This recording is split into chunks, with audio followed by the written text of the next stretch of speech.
She received a name, a title, and a castle so empty it echoed when she breathed. Then her husband left, not in cruelty, but in the quiet indifference of a man who had never considered that a wife might be a person rather than an arrangement. No one expected what she would do with the silence. She did not wait. She began to write letters, and then stopped herself, understanding, before she sealed the first one, that she was writing to someone she had not yet met. She put them away, and then she built something instead. She simply looked at those cold, empty rooms, and decided to build something of her own. By the time he came back, the castle was unrecognizable, not because she had redecorated, but because something had taken root in those stone walls that had never been there before. He had built an empire, she had built a home, and he was standing at the threshold of it, not quite sure if he still had the right to walk in. Before this story begins, I need to know something. If someone gave you a title, a castle, and then disappeared, would you wait? Or would you build your own life inside their absence? Leave your answer in the comments. I'll be reading every single one. The ceremony was brief, not abbreviated out of modesty or simplicity, but brief in the way of things that have already been decided. Each word spoken more for the register than for the two people standing before the clergyman. Each gesture made with the mechanical precision of a contract being executed rather than a life being joined. The church was full. The flowers were white. The weather, by some reasonable coincidence, was overcast. She stood in a gown of ivory silk that her mother had pressed for 3 days and wore it with the particular composure of a woman who has understood, very clearly, what she is walking into and has chosen to walk in anyway. He was not unkind at the altar. She would remember that years later with a fairness that said more about her character than his. He had looked at her when he spoke his vows. Not through her, not past her, but directly at her, with the steady attention of a man fulfilling an obligation he intended to fulfill correctly. There had even been, in the moment before he placed the ring, a pause so brief it might have been imagined, a half-second in which his eyes held something that was not quite reluctance and not quite regret, but existed somewhere in the space between the two. She did not reach for it. She simply received the ring and stood very still while the clergyman continued. The reception lasted 4 hours. He was attentive in the way of a good host, present at her side when propriety required it, absent when it did not. By the time the last carriage rolled away from the church steps, she had spoken to him perhaps a dozen times, each exchange pleasant, each one complete in itself, none of them accumulating into anything that resembled intimacy. The word wife had been said aloud perhaps 30 times that afternoon. It had yet to feel like it belonged to her. Coldmir Hall had been in the Ashburn family for 200 years, and it showed. Not in disrepair. The stonework was maintained, the roof recently seen to, the windows intact against the autumn wind, but in the way of places that have been cared for without ever being loved. Every corridor was correct. Every piece of furniture was appropriate. Every surface had been cleaned and set and arranged by staff who understood function perfectly and had never once been asked to consider feeling. It was a castle that had always served its dukes well, and had never, in 2 centuries, been required to serve anyone else. She arrived on a Tuesday evening in October, 2 days after the wedding. He had ridden ahead on business that could not wait, something involving tenants on the northern parcel, or perhaps a meeting in the next county. The details had been explained, and she had listened and nodded and understood that this was how things would be. A carriage had been arranged. A maid had been engaged. Mrs. Hartley, the housekeeper, had been informed of the new duchess's arrival and had prepared the appropriate rooms with the efficiency of someone who had been running a large house alone for long enough that a new mistress felt more like a complication than a relief. She stepped out of the carriage into the courtyard and looked up at Coldmir Hall for the first time as its mistress. And what she felt was not disappointment, not fear, not even the particular loneliness of arriving somewhere vast and unfamiliar without a friendly face to receive her. What she felt, she would later think, was something closer to recognition. She had known this place before she arrived. She had grown up in a house where warmth was conditional and presence was unreliable, and she understood, without needing to be told, that Coldmir Hall was not a cold place because of its stones. It was cold because no one had ever decided, deliberately and with full intention, to make it otherwise. He left on Friday. She had known he would. There were letters on his desk, a meeting in London that had apparently been scheduled before the wedding was even arranged, obligations that preceded her by months. He came to her sitting room the evening before his departure, with the courtesy of a man who has been well raised, told her that Mrs. Hartley would see to any household matter she required, that the account at the village shop was open to her name, and that he expected to return within a fortnight, possibly 3 weeks. He said this last part without apology, which she respected more than she might have respected an excuse.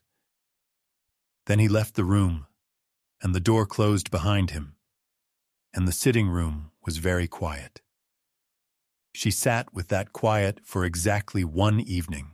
She allowed herself 1 night of absolute stillness, not weeping. She was not a woman who wept easily, but simply sitting with the full weight of what her life had become in the space of 1 week, letting it press down on her without fighting it, without pretending it was something other than what it was. She had married a man who did not know her. She had been placed inside a castle that did not know her. She was 23 years old, and the only person in this vast house who had learned her name without being required to by employment was the tabby cat that had appeared at the kitchen door 2 mornings after her arrival and shown no interest in leaving. On Saturday morning, she rose before the household and walked every room in Coldmir Hall from the cellars to the upper floor.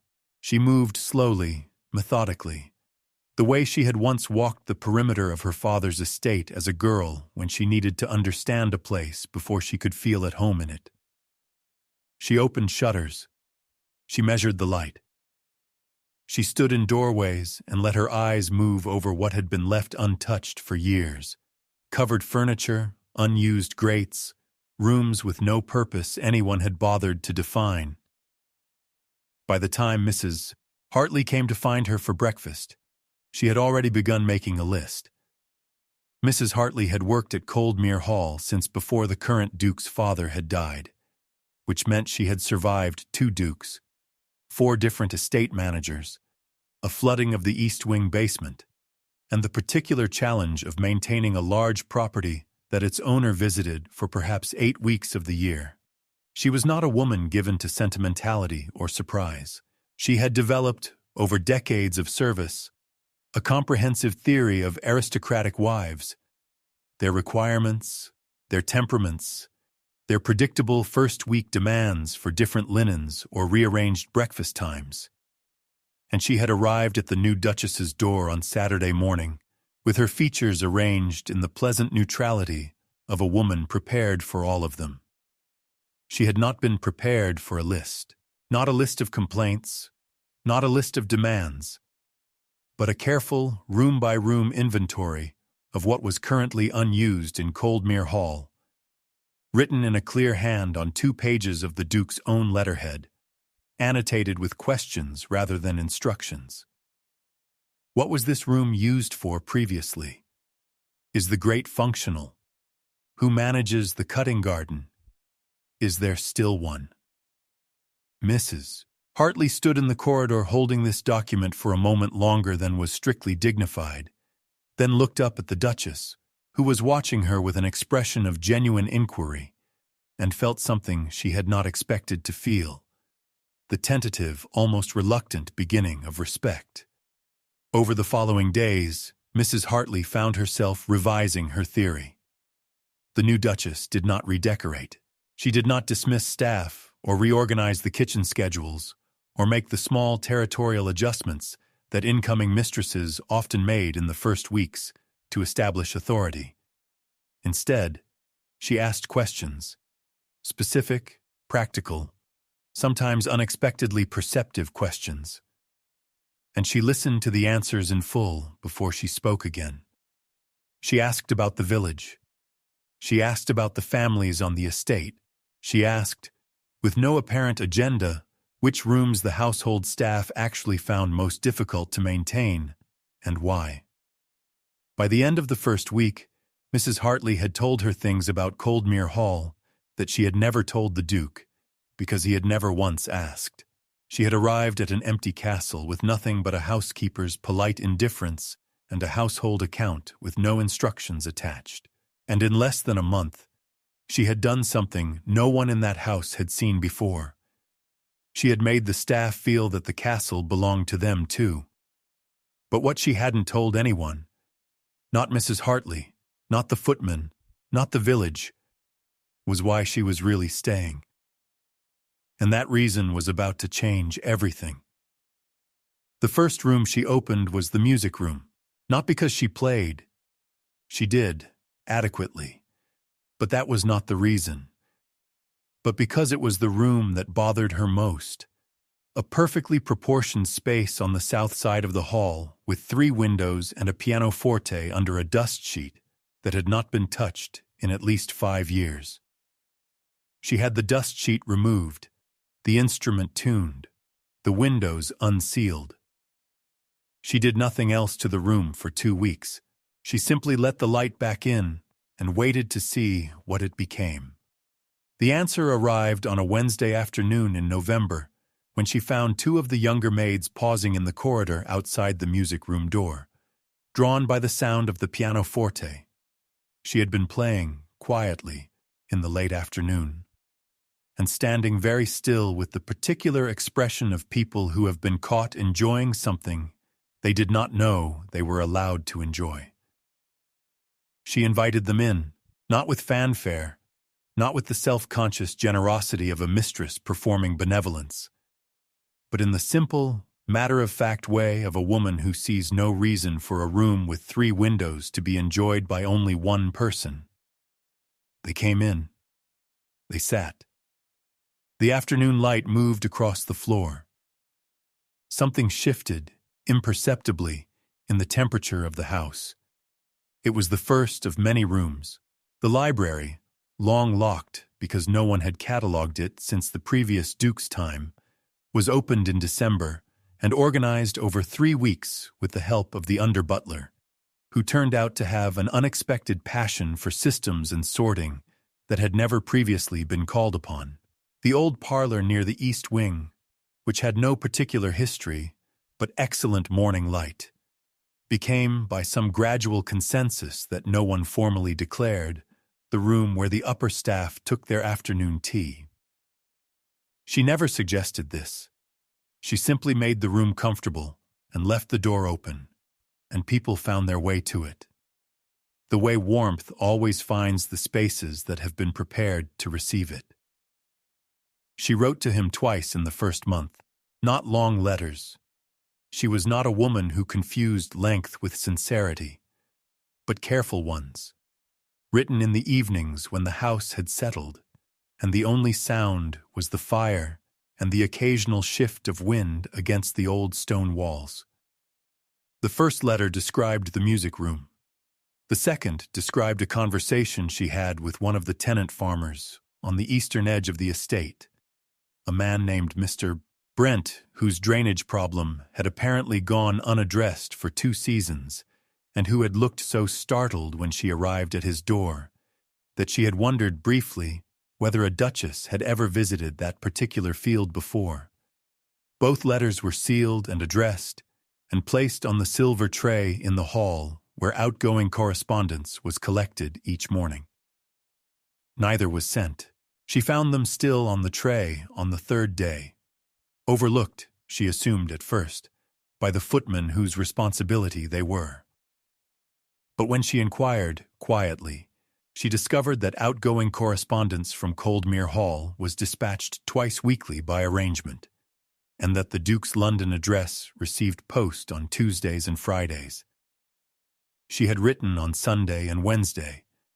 The timing was simply unfortunate. She retrieved both letters, reread them with the mild detachment of someone reading something written by a slightly younger version of themselves, and then set them in the drawer of her writing desk rather than the tray.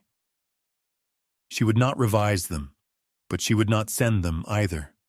There was something in rereading them that had clarified, without her quite intending it, exactly how much she had been addressing someone she had not yet met.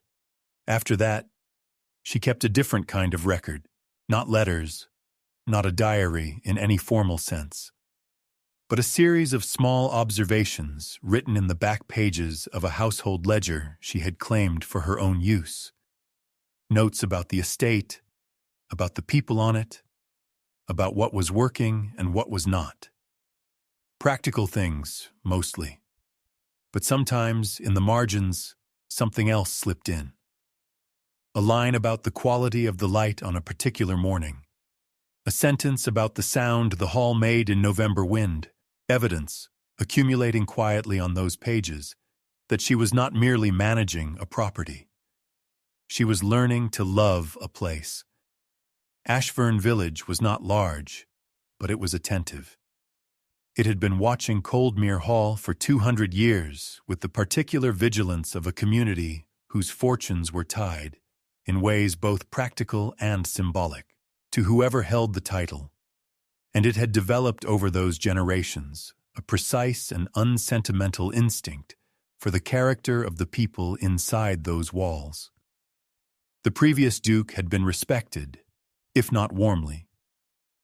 The current duke was regarded with a certain cautious neutrality, present rarely enough to cause no offense, absent frequently enough to cause no improvement. The village had, over time, simply learned to manage without him. The new duchess disrupted this arrangement almost immediately, though not in any way the village could have anticipated or objected to. She came on foot the first time. No carriage, no announcement, just a woman in a dark blue walking dress and sensible boots, who appeared one morning at the shop on the main street and introduced herself to the proprietor with the simple directness of someone who saw no reason to make her own arrival into a performance. She bought candles. She asked about the roads. She inquired, with what Mrs. Peel at the shop would later describe to 4 separate people as genuine interest, about the market that apparently used to run on Thursdays before the old arrangements with the estate had changed. She stayed perhaps 20 minutes. She left an impression that lasted considerably longer. By the end of her second month at Coldmir, she was known in the village by name, her actual name, not her title, in a way that no previous resident of the hall had been within living memory. The apothecary knew she preferred the smaller candles. The woman who kept the lending library on the side street had begun setting aside books she thought might interest her. 3 families on the estate's southern boundary had received visits from the duchess regarding repairs that had been requested and ignored for years, and all 3 had found, to their considerable surprise, that the repairs were subsequently arranged. She never made promises she could not keep. She never arrived with ceremony. She simply came and listened and did what she said she would do. In a village accustomed to being overlooked, this was not a small thing. London heard about her before spring, not through any deliberate channel. She had written to no one in the city, sought no attention, made no social calls that might have generated correspondence. But through the informal, remarkably efficient network by which information about ducal properties always eventually reached the drawing rooms of people who had never visited them. A solicitor who had business at Coldmir Hall mentioned something to a colleague. The colleague mentioned it at dinner. By the time the story had traveled 3 tables, it had acquired the shape of something mildly extraordinary. The new Duchess of Ashburn, left alone in that great cold castle since October, had apparently done something rather remarkable with the place. The details varied depending on who was telling it. Some said she had opened the estate to the village in ways that hadn't been done in a generation. Others said she had reorganized the household so efficiently that the quarterly accounts had come in under budget for the first time in 11 years. Which was true, though she had not thought of it as an achievement, so much as a natural consequence of not wasting things. A few of the more romantically inclined accounts suggested she had transformed the castle into something approaching a home, which was also true, though the people saying it had never been inside Coldmir Hall and were working largely from inference. What all versions of the story shared was a quality of quiet astonishment, the sense that something unexpected had happened in a place where nothing unexpected had happened in a very long time. He heard none of this directly. He was in Edinburgh in January, Bristol in February, back in London for most of March, and the social circles he moved in were not, as a rule, the ones that discussed the domestic arrangements of country estates with any particular interest. The rumors existed at a distance from him, circulating in rooms he did not often enter, carried by people whose names he would have recognized, but whose opinions he did not follow. He was busy, as he was always busy, with the management of a dukedom that required his constant attention, and received it. What his wife was doing with the castle he had left her in was not something he had thought to wonder about. It was at a dinner in April, a routine affair, business acquaintances and their wives, the kind of evening he attended, because declining would have required more explanation than attending. That he first heard something that made him stop mid-conversation and actually listen.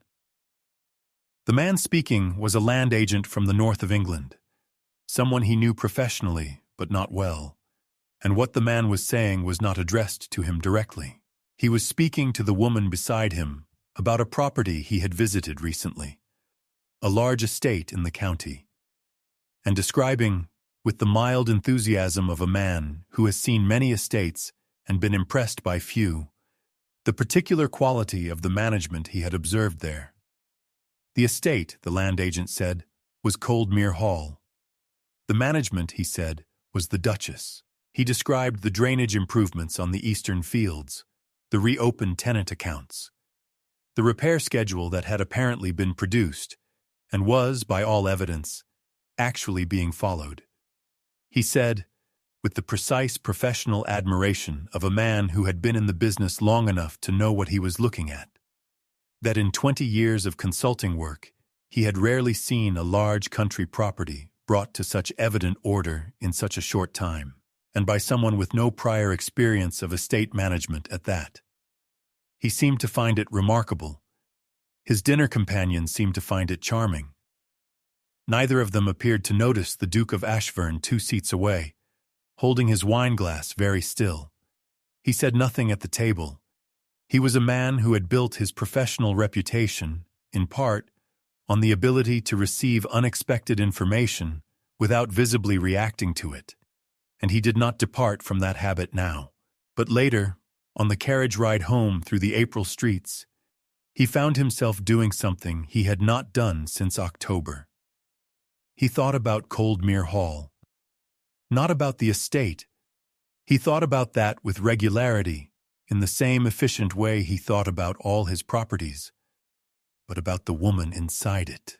He had given her a castle and an account and a housekeeper and no instruction whatsoever, and she had apparently done something with all of it that a professional land agent found worth describing to strangers at dinner.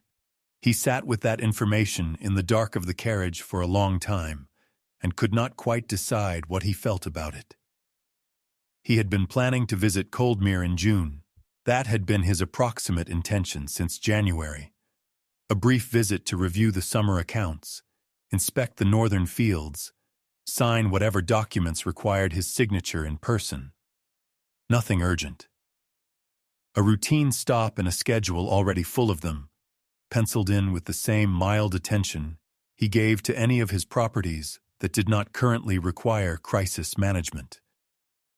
After the dinner in April, he moved it to May. He told his secretary this the following morning, in the same even tone he used for all logistical decisions, with no explanation attached. His secretary noted it and rearranged 2 meetings without comment. If anyone in his household found the adjustment notable, no one said so. He was a man whose schedule shifted frequently, and for reasons that were almost always practical, and there was no obvious reason to interpret this particular change as anything other than that. But in the privacy of his own accounting, which he kept, like most things, very close and very quiet, he knew it was not entirely practical. Something had been rearranged, not in his diary, but in his attention. He had spent 15 years building a dukedom that ran on efficiency, on presence where presence was required and absence where it was not, on the clear-eyed management of assets and obligations and the deliberate subordination of everything else. He had applied this same logic to his marriage and found it, until April, perfectly adequate.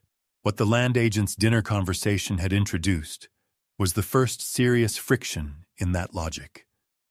The dawning, uncomfortable awareness that something had been happening in a place he had considered managed, not just happening, but mattering entirely without him. He had spent 9 months building his empire and managing his dukedom and telling himself that the arrangement was perfectly adequate. And then, a stranger at a dinner table, someone who had never set foot inside Coldmir Hall, had described his wife with more precision and more genuine admiration than he had ever managed himself. He was going back. But the castle he was returning to was not the one he had left, and neither, he was beginning to suspect, was the woman inside it. He left London on a Monday morning without ceremony. He had given his secretary 2 days' notice, settled the most pressing correspondence, and declined 2 invitations with the brief, unapologetic efficiency of a man who has decided something and sees no reason to explain it. The road to Coldmir was 4 hours in good weather. He spent the first hour reviewing documents. He spent the second hour looking out the window. He spent the third hour not entirely sure what he was doing. By the time the carriage turned onto the final approach, and he saw the hall for the first time in 7 months, he had arrived at something that was not quite an answer, but was at least an honest question. He had expected the gray stone face of the castle as he had always known it. Correct, maintained, utterly itself. What he saw instead made him straighten almost imperceptibly against the seat. The shutters were open, all of them. Every window he could see on the south and west faces of the hall had its shutters folded back, and the late afternoon light was doing something to the stone that he had never seen it do before, because the light had never previously had anything to reflect off the glass. There were window boxes on the lower sill of what he now recognized, after a moment's orientation, as the old music room. He had not known the music room had a functional window box. He had not known anyone had bothered to find out. The front garden, which he remembered as a decorative afterthought of gravel and 2 symmetrical yews, had been replanted along one side with something lower and less formal that moved slightly in the May breeze and was, he realized as the carriage drew closer, actually flowering. He stepped out into the courtyard and stood for a moment in a way he rarely stood anywhere, without immediate purpose, simply looking. The door of the hall opened before he reached it, but it was not, as he had expected, Mrs. Hartley who appeared.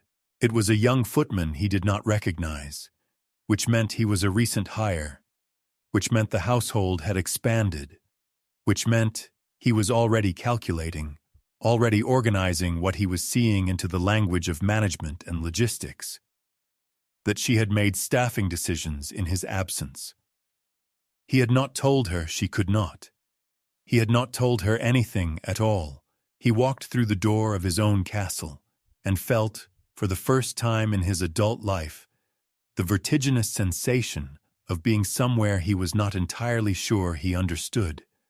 Mrs. Hartley received him in the entrance hall with the composed efficiency he had always associated with her, and he was grateful for the familiarity of it. One fixed point in a house that was already presenting itself as subtly rearranged. She informed him that his rooms had been kept in readiness, that dinner could be served at whatever hour he preferred, and that the Duchess was currently in the East Garden and had not yet been informed of his arrival. She said this last part without inflection, which told him nothing and, he suspected, was entirely deliberate. He did not go to the East Garden. He was not in that first hour ready to, though he would not have used that word, not even to himself. Instead, he walked through the ground floor of the hall in the way he had always walked his properties. Methodically, observationally, cataloging what he saw with the same practiced attention he gave to balance sheets and crop reports. What he found was that the hall was clean, well-maintained, properly staffed, all of which he had expected. What he had not expected was the quality of the light in every room he entered, the sense that each space had been considered and arranged not for appearance, but for use, not to impress visitors, but to actually be inhabited. The library door was open. He stopped in the doorway and looked at it for a long moment. He had not been inside that room in 4 years. He could see from where he stood that it had been catalogued. He went upstairs to his rooms. His things had been maintained exactly as he left them. His books in order, his desk clear, the specific arrangement of his dressing table undisturbed in every detail. She had not touched this room. He did not know why that particular observation settled somewhere in his chest with the weight it did. But he stood in the center of his own bedroom for a moment longer than necessary before he rang for his valet. The rest of the house had been remade. This room alone remained precisely as he had left it. He was not sure whether that was a kindness or a statement. He suspected it might be both. He took dinner in his rooms that first evening, citing the tiredness of the road, which was true, though not the whole truth. He needed to think before he spoke to her, and he was honest enough with himself to know it.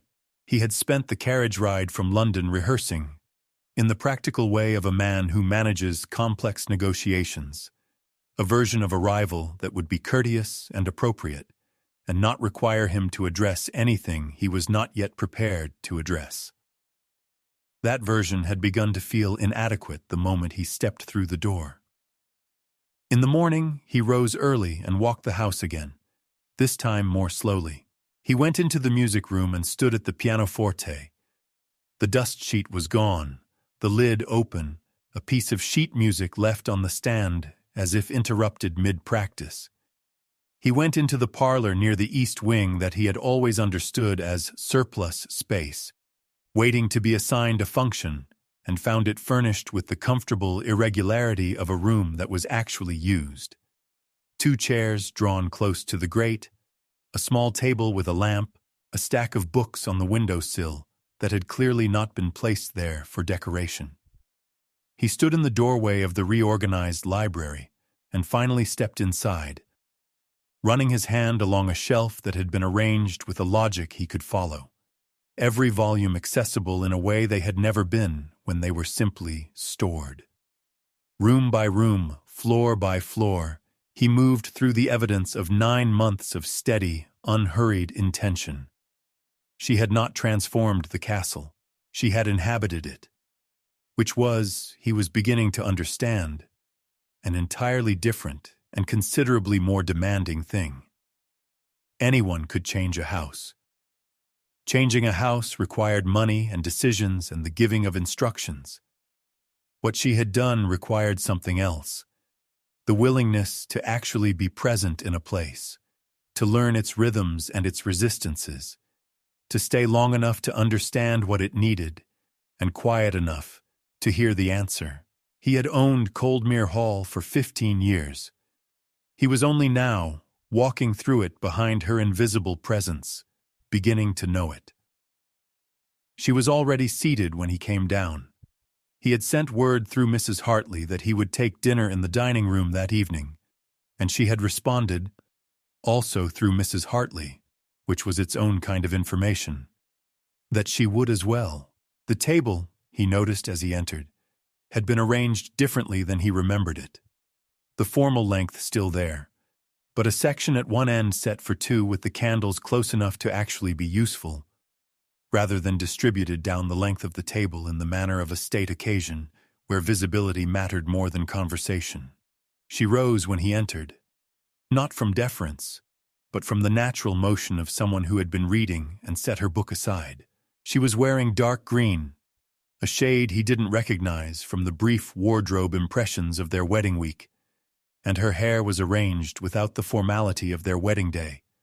Simpler, more practical, as though she had dressed for an evening at home rather than a performance.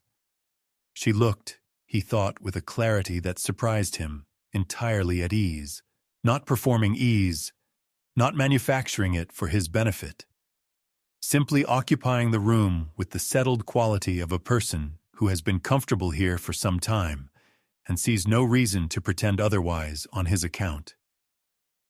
They spoke during dinner with the careful courtesy of two people who are aware that the conversation they are actually having exists several layers beneath the words being exchanged.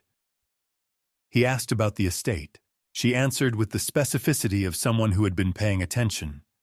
Yields, repairs, staff changes, the drainage work on the eastern fields, the renegotiated arrangement with the mill on the South Road. She did not present this as an account of her stewardship, did not arrange it as a report designed to impress him. She spoke about it the way people speak about things they know well and have thought about carefully, answering the questions he asked and volunteering, occasionally, the information she judged he would want even if he hadn't thought to ask for it. He listened. He ate. He found, somewhere around the second course, that he had stopped formulating his next question and had simply begun to listen.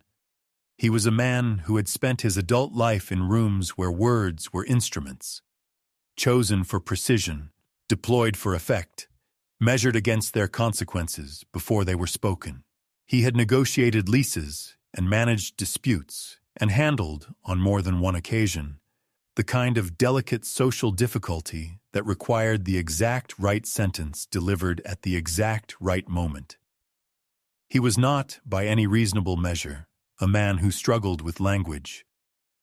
And yet, on the third morning of his return to Coldmir Hall, he found himself in the unusual position of having something to say and no reliable way to say it. What he wanted to say was not complicated exactly. It was something in the order of, "I was wrong." Not in any specific act. He had not been cruel, had not broken any explicit promise, but in the underlying assumption, in the belief that a marriage could be managed the way an estate could be managed, with the right structures in place and adequate resources allocated and periodic oversight sufficient to ensure its proper functioning. He had been wrong about that, and she had, without once saying so, demonstrated exactly how wrong he had been by doing what he had failed to do. She had actually shown up. He did not say this on the third morning. He also did not say it on the fourth. What he did instead was begin, with the methodical patience of a man who approaches problems he cannot immediately solve, by first eliminating the problems he can, to be present. He came to breakfast. He walked the estate with her on the fourth afternoon, listening as she pointed out the things she had changed, and the things she had left alone, and the things she was still deciding about. And he asked questions not to demonstrate interest, but because he was genuinely interested, which was different, and which she appeared, without commenting on it, to notice. He did not make speeches. He did not offer explanations. He simply began, one day at a time, to be somewhere he had not previously thought it necessary to be. On the fourth morning, he asked Mrs. Hartley which rooms were used most often now. She answered without hesitation, the east parlor in the evenings, the music room on Tuesday and Thursday afternoons, the library almost every night. She recited this the way someone recites the schedule of a house that is actually lived in, and he understood, from the precision of it, that she was not consulting any record. She simply knew. He thanked her. She curtsied and left. He stood in the corridor for a moment, absorbing the fact that his housekeeper knew his wife's habits better than he knew her name. She was not cold to him. That would have been simpler in its way. A clear temperature to read, a defined perimeter to respect. What she was instead was something considerably more difficult to navigate. She was entirely herself. She was warm to the staff, engaged with the estate, present and unhurried in every room she entered, and she extended to him, without modification, exactly the same courtesy she extended to everyone else. No more. The particular warmth that she reserved for people who had earned it, the quality of attention she gave to Mrs. Hartley when they discussed the household, or to Mr. Brent when she walked the east fields, that she had not yet given him, and she did not perform giving it when it was not there. He noticed this with more precision than he expected to. He was a man accustomed to being by default the most significant person in any room he entered, not from vanity, but from the simple social reality of his position.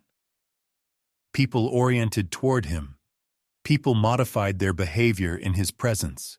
Even people who disliked him did him the obscure courtesy of disliking him with some degree of intensity, which was itself a form of acknowledgement.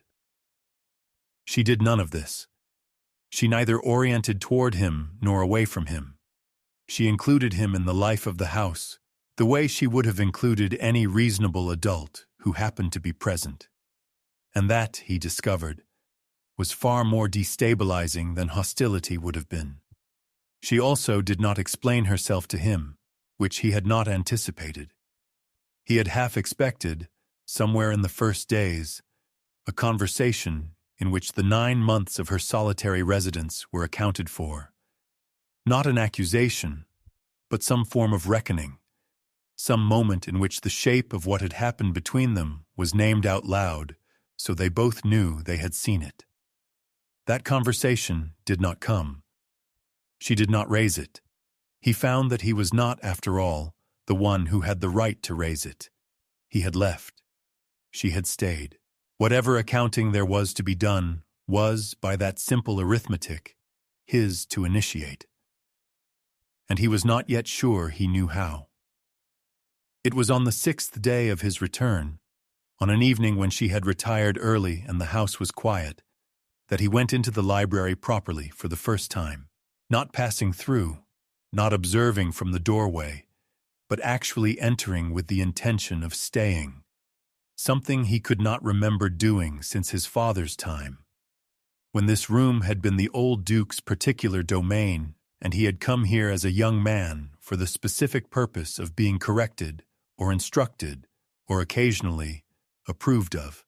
The cataloging system she had established with the under-butler was immediately legible, organized not alphabetically, as the previous arrangement had attempted and largely failed to achieve, but by subject and then by date of acquisition, with a small handwritten index in a slim notebook on the reading table that cross-referenced authors and themes.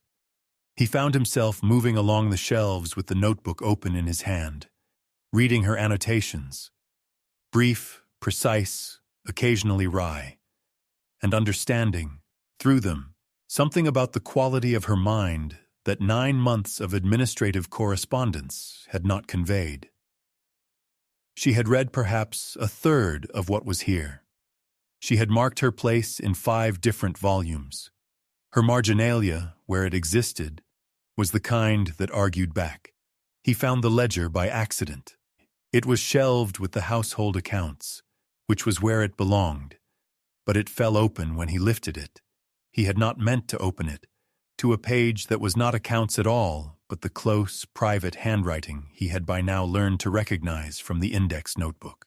He read 3 lines before he understood what he was reading, and then he stood very still in the lamplight with the ledger open in his hands, reading things she had written for no one.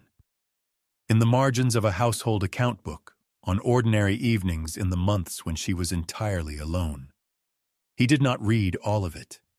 He read enough, and when he set the ledger carefully back in its place on the shelf, he remained standing in that room for a very long time, looking at nothing in particular, with the expression of a man who has just been handed evidence of something he cannot now unknow.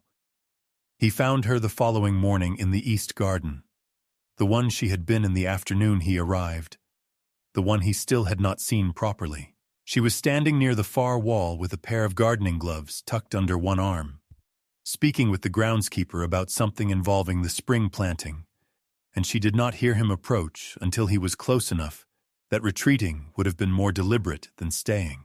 She looked up without surprise, finished her sentence to the groundskeeper with the unhurried completeness of someone who does not lose her place when interrupted, and then turned to him with the same measured openness she had given him every morning since his return.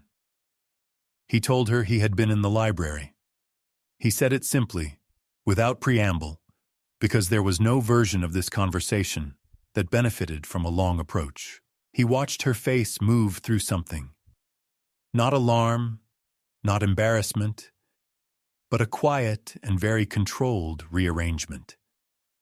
The expression of a person who has just understood that a door they believed closed has been open for longer than they knew. She was silent for a moment. Then she said, in a voice entirely level, that she had not intended for those pages to be read. He said he knew, and then neither of them said anything for a count of several seconds that felt considerably longer, while the groundskeeper found a reason to be elsewhere, and the spring garden held its particular quality of bright, indifferent light around them. She pulled on the gardening gloves, not from any intention to garden, he understood, but because her hands needed something to do, and she was a woman who managed difficult moments through motion rather than stillness. She looked at the far wall for a moment, then back at him, and what she asked was not what he had expected. She did not ask why he had left. She did not ask what he intended now.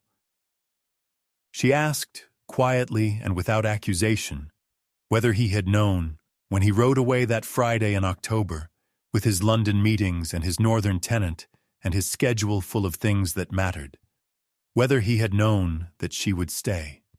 She did not tell him that she had not known it herself, not at first, that she had stayed not for him, not out of duty, not even out of pride, but because somewhere in the second week, walking those cold corridors with a list in her hand and a cat at her heels, she had understood that she had never before in her life been given a place to find out who she was without someone watching to see if she was doing it correctly. She had stayed for that. He had simply been the one who came back to it. He considered lying, not out of cowardice, but from the genuine uncertainty of a man who is not sure, in that moment, what the true answer is. Because the true answer required him to examine something he had kept carefully unexamined for 9 months, which was the precise quality of the assumption he had made about her when he left. He had assumed she would manage.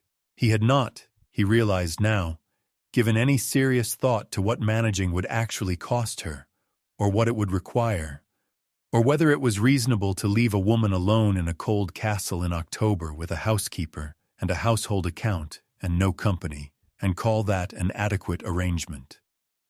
He had not thought about it, because thinking about it would have complicated a decision he had already made. He told her the truth. He had not known, and he had not asked. She nodded slowly when he said it, the nod of someone receiving a confirmation they had already suspected, finding that suspicion verified changes less than they thought it would. She removed the gardening gloves and held them in both hands, looking down at them for a moment with the focused attention people give to objects when they are deciding something. When she looked up again, her expression had shifted, not softened exactly, but settled, as though something that had been held at a particular tension had been very slightly released.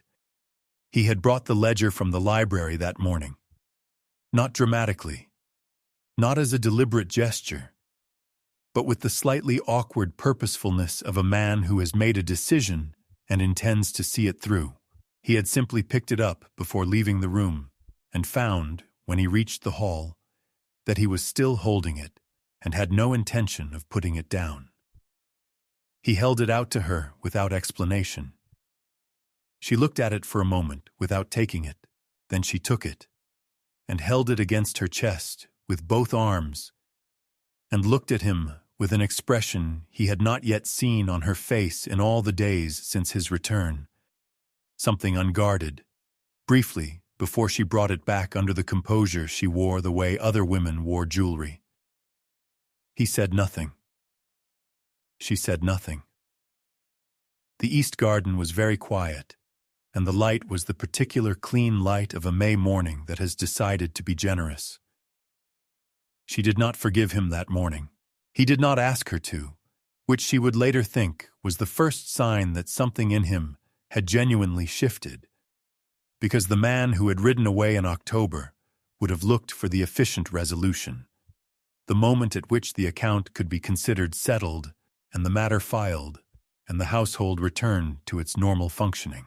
This man stood in the east garden with his hands at his sides and asked her nothing, expected nothing, made no argument for himself beyond the one he had already made, which was simply that he was there and had told her the truth. What she gave him instead of forgiveness, which she was not yet ready to give and was honest enough not to perform, was the one thing she had given the castle itself in those long first months, her continued presence. She did not ask him to leave. She did not retreat into the careful distance she could have maintained indefinitely, with perfect social grace, in a house large enough to make avoidance a lifestyle. She continued, in the days that followed, to include him in the life of Coldmir the way she included everyone who was willing to actually show up for it. And she watched, with the quiet patience of someone who has already learned to read a place by staying in it, to see whether he would.